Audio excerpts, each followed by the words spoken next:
Okay, so I'm gonna have to put my glasses on for this one, only because I know it's hard for people to take me seriously.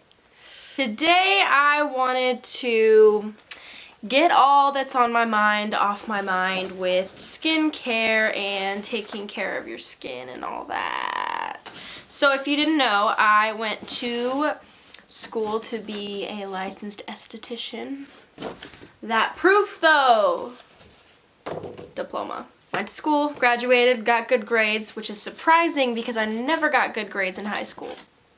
Moving on. I brought out all my stuff from school and thought we would talk about some stuff that's always on my mind. I got my book and my notebooks where I wrote everything. People ask me things, or I see people post about their skin, and I feel like there's a lot of things that people don't really understand with skincare, and I am here to ruin the rumors or the myths and tell you guys what is good for your skin and what is not good for your skin.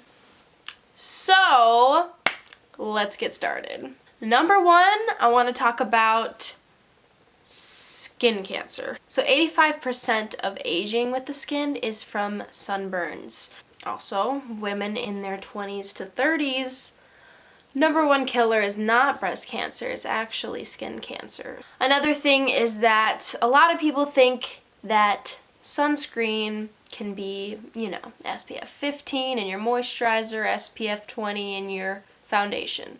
Anything lower than 30, SPF 30, does not protect you from the UVA and UVB rays, being UV aging rays and the burning rays from the sun. So it is important to get a moisturizer or sunscreen that has SPF 30 or more.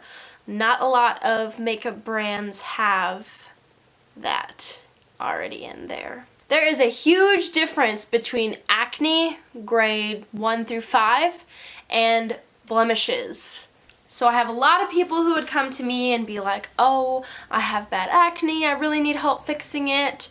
And I would look at their skin and be like, girl, you don't even have acne. Like, this is a good thing, you should be happy. There's a huge difference between having a breakout here and having cystic acne all over your chin, face, cheek, nose, everywhere. So I think a lot of people get confused with what acne is compared to what breakouts and blemishes are.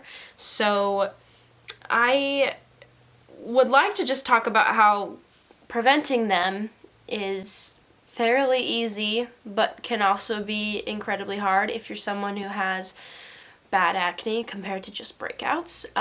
One of the biggest things is what you eat. A healthy diet's going to help with the acne and controlling your skin. Drinking 8 to 12 glasses of water a day, which I know is extremely hard, but it is possible. Another thing is changing your pillowcase regularly, because we get tons of dirt and bacteria on our pillowcases that we don't know about and sleep on it. So cleaning that is a very good idea, along with washing your face before you go to bed. I think that's huge. I have so many friends and people I know that don't wash their face before they go to bed, and that is incredibly important because that makeup and everything is just seeping into your pores and clogging them as you sleep. So removing your makeup, even if it's with a makeup wipe, I do that a lot, is better than not doing it at all. So if you're not going to clean your face, at least remove it with a makeup wipe. Extracting pimples, don't usually recommend to do that at home, but of course a lot of people do. Using your fingers can be, you know, hard on your skin. You can scar yourself. It's important to have an esthetician or dermatologist do it, usually if it's really bad, because we use specific tools and know the right pressure to use without scarring you. So it's best to leave stuff alone. One of the biggest things I think is that you should definitely see an esthetician or a dermatologist before you spend hundreds of dollars on skincare. It's important to figure out what type of skin you have by having them assess your skin and tell you what your skin type is, whether that's dry, normal, combination, or oily, or very dry. Just having someone tell you what you have compared to just going out and buying a bunch of stuff and you have no idea what you're doing is smarter, because then you're going to figure out the root of your problem and they're going to tell you what skincare is going to be best for you. Because it's very easy to go out to drugstores or Walmart, Target, and get stuff that you shouldn't be using. Some people, like I've said, who think they have acne but really just have breakouts, get acne-related products that have a shit ton of salicylic acid, and they just kind of make it worse and dry out your skin. So if you don't really have acne and you're using acne products, it's not going to be the best thing to do. Speaking of going to Walmart or Target and getting products that you don't know what they do or how they work, St. Ives apricot scrub. I used this in high school. I'm not even gonna lie about that. I remember having it in my shower and using it once in a while. That stuff is terrible for your skin. My teacher taught us about it in school. She's a licensed esthetician, licensed instructor. That stuff is bad. So it has apricot shells, I believe, and you'd think that, like, oh, it's apricot, so it's healthy, it's organic. Not necessarily. So they are going to cause microscopic tears on your skin, and they are just incredibly abrasive, way too much. Throw it away right now if you have it, because it's terrible. And, you know, you gotta think of stuff like if you go to the store and buy a $20 salmon compared to $2 bag of Doritos, you know, the healthier stuff is going to be more expensive, and the same goes hand in hand in skincare. You know, St. Ives scrub is like, what, $5 or $6 compared to a professional brand skincare line that has a $25 cleanser. You know, the investment is good because you end up using less of it and it's treating your skin better in the long run, and we all want beautiful, young, soft skin as long as we can have it until we get old. So it's just so important, and I don't think people really are that worried about it, but you know, you will be worried about it as you get older one day, so why not start early? Another thing is that if you are exfoliating, you should not exfoliate more than once a week, because it's just too harsh on the skin. Your skin can replenish and rebuild its cells itself. More than once a week is just too much, and just getting off those dead skin cells once in a while is good for it, not every day. Everyday exfoliation is not very good. Okay, so here is Leia's #1 pet peeve. You cannot be born with freckles. That is humanly impossible. So impossible. Maybe if you're a mutant, because I've never heard of that happening. And there's so many moms out there who say, oh, they're angel kisses and my baby was born with them. No! Was your baby exposed to the sun in the womb? No! Freckles are hyperpigmentation from the sun. The sun causes freckles. There's no sun in the womb. Moles, yes. You can be born with moles and birthmarks. Freckles, no. That's impossible. It's impossible. Going back to the topic on skin cancer with moles, it's important to, #1, go to a dermatologist once a year if you are someone who has moles all over your body. I do. You can see them all over my arms.